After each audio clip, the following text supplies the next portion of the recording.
We've been discussing the Southport inquiry that's been announced, and also Keir Starmer's statement this morning to the nation just under 2 hours ago. Let's talk about it with Deputy Leader of Reform UK, Richard Tice, who joins us now. Richard, very good morning to you. It's good to know, is it not, that according to the Prime Minister, we are right to be angry about what happened in the Southport attack, in which 3 girls were stabbed to death, 8 others were brutally stabbed, children, and another 2 adults as well. But last summer, I believe we were all far right, were we not? Difficult to keep up, isn't it? Well, we are very angry, that is for sure.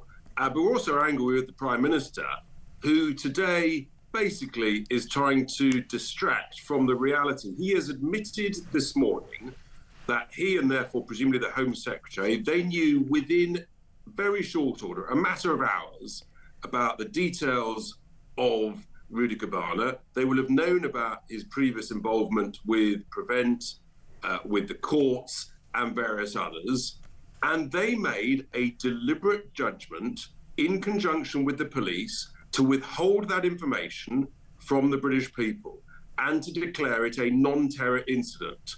And I've just been doing a bit of research. And let me just run down a list where lone terror attacks have immediately been declared a terror incident and information has been given about the perpetrator. 2016, the murder of Joe Cox by Thomas Mayer.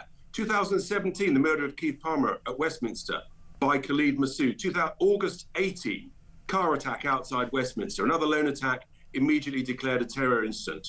December 18, Mahdi Mohammed stabbing 3 people in Manchester Station, immediately declared a terror incident by the police, information given.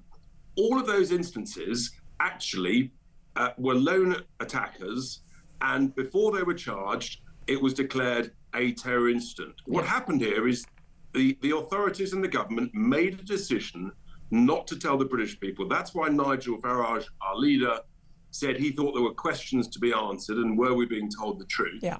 And the simple answer is that I think the government and many Labour MPs owe Nigel a serious apology for smearing and labelling him. Well, and indeed, and everyone else as well. And again, you and I and Nigel Farage and many others who commented, many have already said, all are equally horrified and condemned the violence on our streets. There's no justification for people, surrounding a mosque or trying to set fire to an asylum seekers hotel or pelting police with bricks. And we all condemned it at the time. No one encouraged that. That was far right was encouraging that. Some violent thugs. Most of the people who were convicted of those things, by the way, had long criminal records already. But people who were simply saying things online, people who were expressing concern, asking questions, were also condemned as being far right. And this is the thing, isn't it? They're now saying they're going to sort of redefine what terror is. They're going to look obviously about how these things are all available on the internet. There's always, whatever the case, there's always an urgency for some censorship on the web.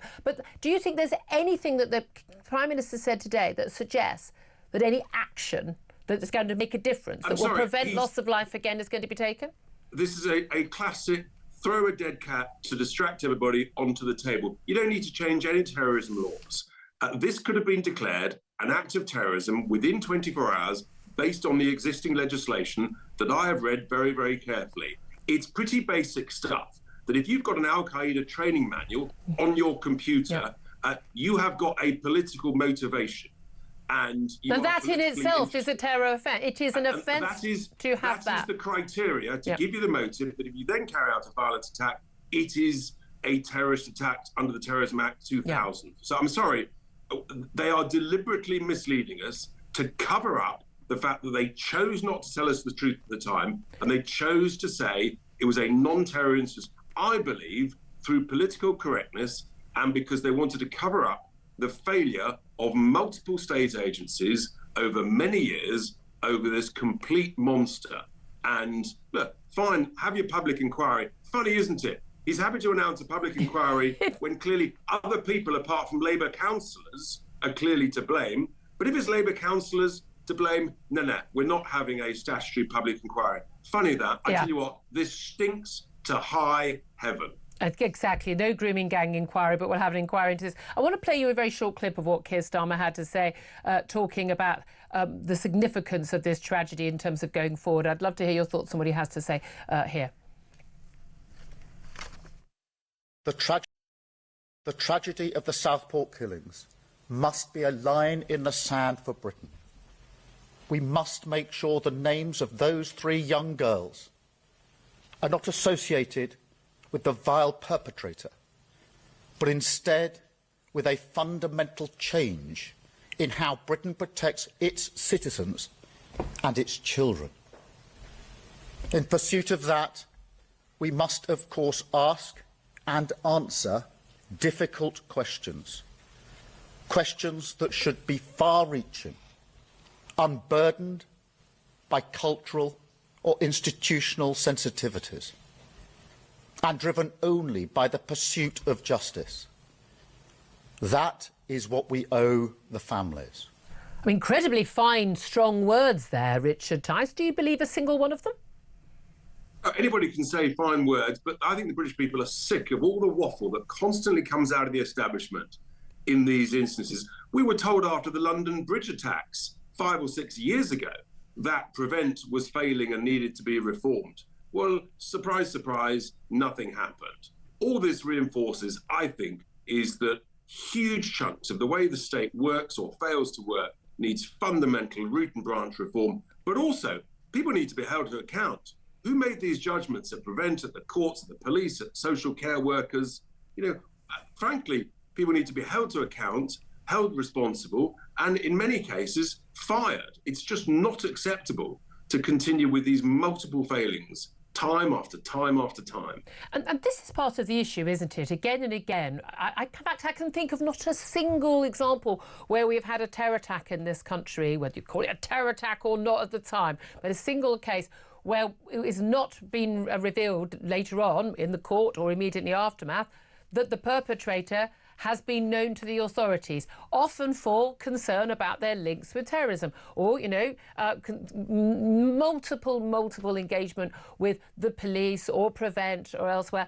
And again, what we now know about the 18-year-old Axel Rudakubana, that apparently completely normal little lad till the age of 12, and then at some point in year 9, he basically becomes a different child entirely. Apparently he's blaming bullying at the time, but, you know, attacking classmates, taking a knife into school, getting expelled, barely leaves his bedroom. And again, we were shown this picture of this lovely little innocent-looking choir boy. That apparently, Rich Tice, although we do not see the mugshot of a suspect until after the trial, we know that is the case. Not a single photo existed of this young man between the ages of 12 and the age of 18, which seems bizarre. But this is the thing.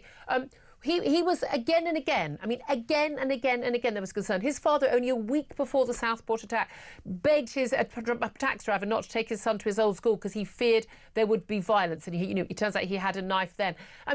Why didn't his parents do something? Why didn't the authorities do something? What does someone have to do repeatedly for the authorities to actually basically take them off the streets and ensure they are not a threat?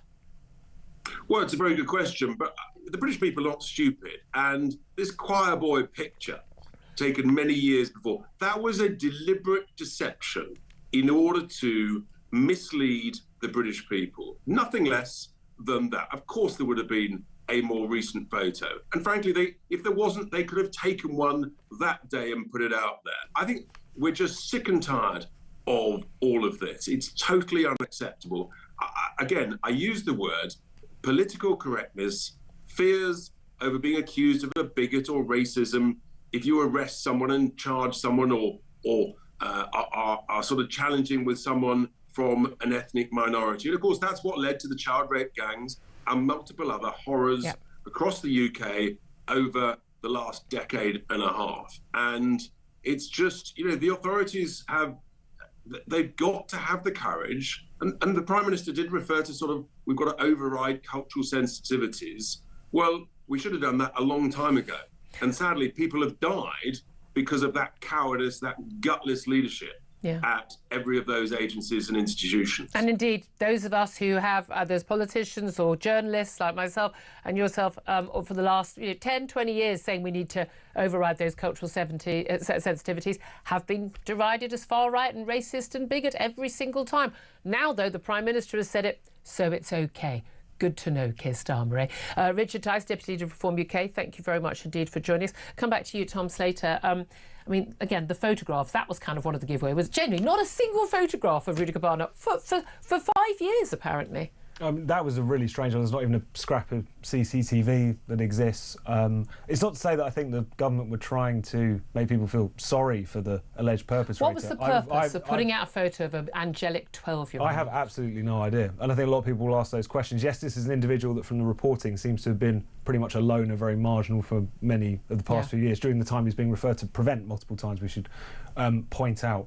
But the fact that no other images existed is another one of many questions people will be asking as they look at this case. Yeah, and again, it seems minor, but again, it's all part of that sort of what was the message, what was the deliberate attempt. I mean, the Prime Minister says there is no cover-up, we're going to have this full inquiry. I don't know. I mean, I've never been a conspiracy theorist at all. I've been like poo-pooing a lot of this stuff. There is clearly there are questions to be answered. Do you trust any of the people who, and he's got a somewhat new head of Prevent into place, do you think any of these people are going to be capable of honestly answering these questions and getting to the bottom of it when so many of them have basically been signed up to the same line as Keir Starmer has for the last 20, 30 years, which is that anyone who raises any issues is a racist? Well, what's so strange about this particular case is that unlike other terrorist attacks that we've had previously, and obviously I get that in this case this individual has been charged with a terror offence. There is a debate over whether or not the attack itself was it motivated by Al-Qaeda or was it motivated by just murderers? Because he was in possession of this terror manual, but he also seemed to have all kinds of material on the war in Grozny, on Ukraine, school shootings. This seems to have just been an individual who was really preoccupied. He seems sort of violence more similar to the sort of those mass school killers that we see, rather than someone motivated by Al-Qaeda in particular. But the kids were still terrorised again and again. Should we get hung up on these sort of words? I would ask as well.